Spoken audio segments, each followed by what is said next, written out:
Hey everybody, it's David Sirota. Wanted to update you on a big story that we broke last night. Ken Salazar, that name sound familiar to you? He was Hillary Clinton's White House transition team director. He was also President Obama's former Interior Secretary and a former Democratic U.S. Senator from Colorado. He is also now working for Anadarko Petroleum. That name probably sounds familiar to you as well.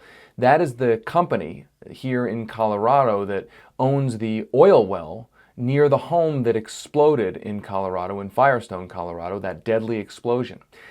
Ken Salazar, according to emails that we obtained, contacted Colorado Governor John Hickenlooper's office in the days after that explosion, at a time when Anadarko was lobbying against legislation designed to better regulate the oil and gas industry in the state. That legislation came after the explosion. Salazar called Hickenlooper's office on behalf of Anadarko, and Hickenlooper's office confirmed to us that he identified himself as an Anadarko counsel, a lawyer for the company.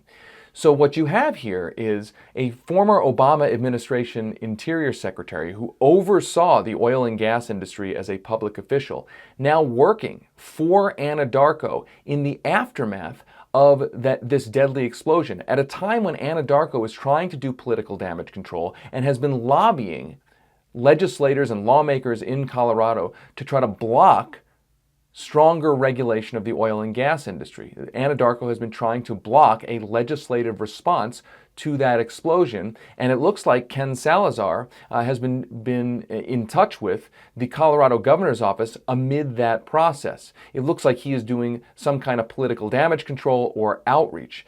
Salazar did not respond to questions or confirm what he's doing for Anadarko. Anadarko didn't comment. Salazar's law firm didn't comment. However, Hickenlooper's office confirmed to us that Salazar identified himself as an Anadarko counsel. Now, let's remember, as Interior Secretary, Ken Salazar did some things that helped Anadarko in a pretty big way. He approved, for instance, an expansion of a natural gas operation in Utah that helped Anadarko.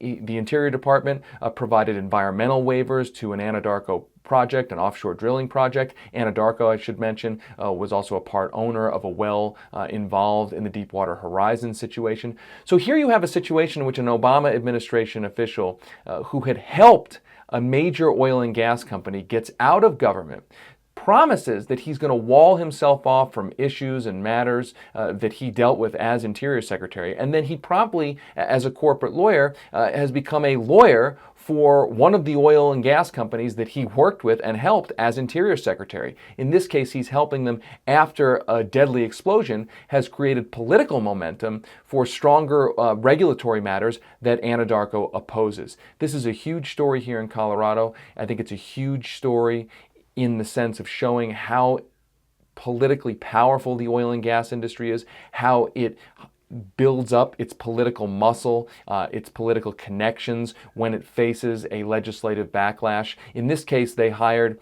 one of the most powerful Democrats in the entire state, Ken Salazar, one of the most powerful political power brokers here in Colorado, and he is reaching out, a Democrat, reaching out to a fellow powerful Democrat, John Hickenlooper, the governor, at a time when the company is trying to get lawmakers in Colorado to block regulatory measures after this disaster. We're going to stay on top of this story.